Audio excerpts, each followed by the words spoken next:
নমস্কাৰ দৰ্শক মই ক'ত আছোঁ নিশ্চয় অনুমান কৰিব আপোনালোকে নোৱাৰিব কাৰণ কিয় আজি মই যিটো লোকেশ্যনত আছোঁ এই লোকেশ্যনটো এটা অপূৰ্ব লোকেশ্যন। এই লোকেশ্যনটো আপোনালোকে ভাবিব নোৱাৰিব যেতিয়ালৈকে মই কৈ নিদিম। আপোনালোকে গোটেই লোকেশ্যনটো আমাৰ কেমেৰা পাৰ্চন সুমিৰণ বড়োচাক মই দেখাবলৈ অনুৰোধ জনাম, কিন্তু তাৰ আগতে আপোনালোকে মোৰ কিছু কথা শুনি লওক। আজি মই আছোঁ আচলতে কোকৰাঝাৰৰ গোটেই কোকৰাঝাৰখন আজি আমি দুদিন তিনিদিন ধৰি আমি ঘূৰিলোঁ। কোকৰাঝাৰখনত চাৰিওফালে চালোঁ আমি ৰাস্তা ঘাটৰ পৰা অফিচ কছাৰী সকলোবোৰ ডেভেলপ, মানে যেনে চাওঁ তেনেই এতিয়া মানে ধুনীয়াকৈ এটা পৰিপাটি আছে, চাফ চিকুণতাৰে ভৰি পৰিছে, ডাঙৰ ডাঙৰ অট্টালিকা আছে, বিভিন্ন অফিচ চফিচ হৈছে, ইয়াত ইউনিভাৰ্চিটি হৈছে, মেডিকেল বিভিন্ন মানে গোটেইকেইটা ছাইডত মানে একেবাৰে অপূৰ্ব ছাইড। তো কথাটো হ'ল কি, মই আছোঁ এতিয়া কোকৰাঝাৰৰ গৌৰাং পাৰ্কত সোমাই আহি যিটো গেটখন যিখন মুখ্য গেট আছে, সেই মুখ্য গেটখন তাৰমানে বহুত কোটি টকাৰে বনোৱা গেট। সেইখন গেট আপোনালোকক মই দেখুৱাম। মুখ্য গেটখন ইমান ধুনীয়াকৈ বনাইছে, যিখন গেট আপোনালোকে এবাৰ চালে মানে চকুযোৰ তাতে ৰৈ যাব, এনেকুৱা ধুনীয়া এখন গেট বনাইছে। ইয়াত বিভিন্ন ধৰণৰ বাহিৰৰ পৰা মানুহ আহে ইয়াৰ সৌন্দৰ্য উপভোগ কৰিবলৈ, কিন্তু এতিয়া বাৰিষাৰ ছিজনৰ কাৰণে হয়তো নাইবা লকডাউনৰ কাৰণে আমি আজি দুবছৰ আগতে আহি আমি যিখিনি সৌন্দৰ্য ইয়াত আমি উপভোগ কৰিছিলোঁ, সেই সৌন্দৰ্যৰ পৰা কিন্তু কিছু এই গৌৰাংখন দূৰত আছে। কিয়নো আপোনালোকক মই দেখাবলৈ বিচাৰিম যিবিলাক ঠাইত আগতে আমি গছ দেখিছিলোঁ, বিভিন্ন প্ৰজাতিৰ ফুল দেখিছিলোঁ, পুখুৰীত আমি মাছ দেখিছিলোঁ, পুখুৰীত হাঁহ দেখিছিলোঁ, চৰাই চিৰিকটি দেখিবলৈ পাইছিলোঁ, কিন্তু এতিয়া গোটেই এই পাৰ্কখনে মানে সেউজীয়াদি ভৰি পৰিছে হয়, কিন্তু ইয়াত তাৰমানে তেনেকৈ চাবলগীয়া সেউজীয়া নাই। ইয়াত মানে কিছু বন সৰু সৰু মানে গৰুৰ ঘাঁহ গজা সেই দৃষ্টিগোচৰ হৈছে। গতিকে আমি আশা কৰোঁ BTC বাসীৰ মুখ্য সচিব তেখেতকো আমি কৈছোঁ, আৰু ডিপাৰ্টমেণ্টৰ যিবিলাক এইবিলাক ডেভেলপ কৰাৰ ডিপাৰ্টমেণ্ট আছে তেওঁলোকক আমি টানি অনুৰোধ জনাইছোঁ, ইয়াত যাতে মানুহ আহি সুন্দৰভাৱে বহি কিছুমান আমাৰ শিক্ষিত ল'ৰা ছোৱালী নাইবা সৰু সৰু বাচ্চাবিলাকে আহি যে ইয়াত এটা ভাল পৰিৱেশ পায়, সেই পৰিৱেশটো যাতে পাব পৰা কৰি দিয়ে, তাৰ কাৰণে আপোনালোকক আমি অনুৰোধ জনাইছোঁ। এইটো কৰিলে কিন্তু আমি কোকৰাঝাৰ বেছি ডেভেলপ হ'ব বুলি আমি আশা কৰোঁ। কথাখিনি ক'ব বিচাৰিছোঁ এইটো যে আমি যদি এই পৰিৱেশটো যদি সৌন্দৰ্যখিনি যদি ধুনীয়াকৈ সজাই ল'ব পাৰোঁ, তেতিয়াহ'লে ইয়াত বিভিন্ন ল'ৰা ছোৱালীবিলাকে আহি সন্ধিয়াৰ টাইমত ৰাতিপুৱাৰ টাইমত আহি ইয়াত সুন্দৰভাৱে খেলিব পাৰিব। যিবিলাক আমাৰ শাৰীৰিকভাৱে অক্ষম আছে তেওঁলোকক যদি পাৰ্ট টাইম ইয়াত আমি ঘূৰাব আনোঁ, তেওঁলোকে এটা নতুন পৰিৱেশ পাব। ইয়াতে যিখিনি শিক্ষিত ল'ৰা ছোৱালী আছে তেওঁলোকে আহি ইয়াত ষ্টাডি কৰিব পাৰি, আনকি ইমান ধুনীয়া ইয়াত কোনো হাল্লা হোল্লাৰ পৰিৱেশ নাই।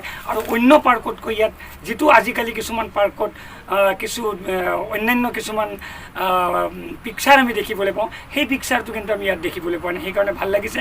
মই কথাখিনি অলপ কথাৰ মাজত কৈছোঁ, নিশ্চয় বুজিব পাৰিছে। আমি অন্যান্য উদ্যানত গ'লে, অন্যান্য পাৰ্কত গ'লে কিন্তু কিছুমান আমি বেলেগ ধৰণৰ পিকচাৰ দেখিবলৈ পাওঁ, যিটো পিকচাৰ আপোনালোকক আমি ক'ব নোৱাৰিম। কিন্তু ইয়াত কোকৰাঝাৰত আহি আমি সেই পিকচাৰটো আমি দেখা নাই। এটা ধুনীয়া পৰিৱেশ এটা আছে। গতিকে এই পৰিৱেশখিনি থাকি থাকক তাৰ কামনা কৰিছোঁ, আৰু ইয়াৰ কৰ্তৃপক্ষবিলাকে আপোনালোকে লাগি উঠক আৰু ইয়াক সৌন্দৰ্য কৰি সজাই তোলক। আৰু আজি মই যিটো লোকেশ্যনত আছোঁ, এই লোকেশ্যনটো আচলতে ইয়াৰ সৃষ্টিৰ মূলত কোন আছে সেইটো ভাবিব লাগিলে অপাৰগ। সেই ক্লাবটোৰ নাম মই ক'ব বিচাৰিছোঁ কোকৰাঝাৰৰ। মই এতিয়া কোকৰাঝাৰৰ মাজমজিয়াত এতিয়া আছোঁ মই গৌৰাং পাৰ্কত, আৰু এই গৌৰাং পাৰ্কটো সজীৱ কৰি তুলিছে এটি সাধাৰণ এটি ক্লাবে, আঠাৰমাৰী জলচাৰ ক্লাব। এই ক্লাবটোৱে এই সংস্থাটোক কি ধুনীয়াকৈ সজাই পৰাই ৰাখিছে, তাৰ কাৰণে মই প্ৰথমতে এই ক্লাবটোক আমাৰ তৰফৰ পৰা হেজাৰ ধন্যবাদ দিছোঁ। আৰু আপোনালোকে এনেকুৱা ভাল কাম কৰি যাওক।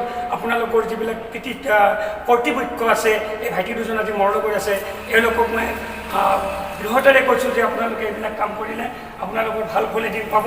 মানুহৰ জীৱনত বহুত কাম কৰিব পাৰি, ভাল কাম কৰিব পাৰি, বেয়া কাম কৰিব পাৰি। গতিকে এইটো ভগৱানক যেনেকৈ এটা সেৱা কৰিলে যিটো পুণ্যৰ ফল পায়, তোমালোকে যিখিনি আজি সুৰক্ষা দি কিনে এই অঞ্চলটোৰ আমি কোকৰাঝাৰ এলেকাৰ যিটো তোমালোকে যিটো বাৰে বৰণীয়া কৃষ্টি সাংস্কৃতি জীয়াই ৰখাৰ লগতে এইটো জীয়াই ৰাখিছে, তাৰ কাৰণে তোমালোকক বাৰে মই ধন্যবাদ দিছোঁ। আজি কোকৰাঝাৰৰ এইখন পাৰ্কত সোমাই মই দেখিলোঁ শাৰী ধুনীয়াকৈ চিৰিৰি গছৰ গাছ পাতেৰে ভৰা এখন সেউজ পৃথিৱী, নতুন ধুনীয়াকৈ ইয়াত পুখুৰী আছে, পুখুৰীত ইয়াত ব'ট আছে, ইয়াত চৰাই চিৰিকটি আছে, সুন্দৰকৈ জিৰাব পৰা মানুহ কেনেকৈ থাকিব পাৰি তাৰ ধুনীয়াকৈ ভাগে ধুনীয়াকৈ চকীপাৰা আছে। গতিকে এইবিলাকত বহি আপোনালোকে এই পাৰ্কখন কোকৰাঝাৰলৈ আহিলে আপোনালোকে এই পাৰ্কখনত এপাক সোমাই যাব, তেতিয়া ইয়াৰ সৌন্দৰ্যটো আপোনালোকে উপভোগ কৰিব পাৰিব। লগতে মই কৈছোঁ আমাৰ চেনেল যোগে বিভিন্ন দল সংগঠনেই হওক, অনুষ্ঠান প্ৰতিষ্ঠানেই হওক, ব্যক্তিগতভাৱেই হওক, সৰু সৰু আজিকালি শ্বৰ্ট ভিডিঅ' ফিল্ম কৰে নাইবা ফুল পেজত তেনেকৈ ফিল্ম কৰে। আৰু ফিল্ম কৰিলে ইয়াত ফিল্ম কৰাৰ কিন্তু এটা বৰ ধুনীয়া সুবিধা আছে। সেইখন ওচৰতে এখন নৈ বৈ গৈছে, যিখন নৈ গৌৰাং নৈ বুলি কয়। সেইখন নৈ বহুত ধুনীয়া আৰু গৌৰাঙৰ কাষেৰে এটা মথাউৰি ধুনীয়াকৈ গৈছে। মথাউৰিৰ দুয়োটা পাৰতে ধুনীয়াকৈ পাৰ্কত যেনেকৈ বহিব পাৰে তেনেকৈ ধুনীয়াকৈ কিছুমান চকীৰ ব্যৱস্থা কৰিছে, কিছুমান সৰু সৰু টনিঘৰৰ ব্যৱস্থা তেওঁলোকে কৰিছে। ধুনীয়াকৈ কাষে কাষে ফুল গছ আছে। বিভিন্ন ধৰণৰ সৌন্দৰ্য উপভোগ কৰিবলৈ হ'লে আপোনালোকে কোকৰাঝাৰলৈ আহক। কোকৰাঝাৰত আহি আপোনালোকৰ এই যিটো পাৰ্ক আছে, গৌৰাং পাৰ্ক আছে, ইয়াত সোমাওক আৰু আমি কোৱা কথাখিনি কিমান দূৰ সঁচা সত্য সেইটো আপোনালোকে চাওক।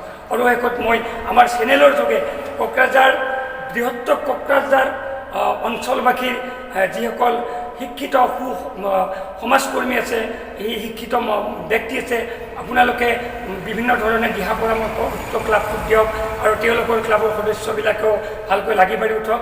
নিশ্চয় এদিন বিশ্বৰ ভিতৰত এই কোকৰাঝাৰৰ গৌৰাং পাৰ্কখন জিলিকি উঠিব। তাৰে কামনা কৰি মই আমাৰ অনুষ্ঠানটো সামৰণি মাৰিছোঁ। ধন্যবাদ।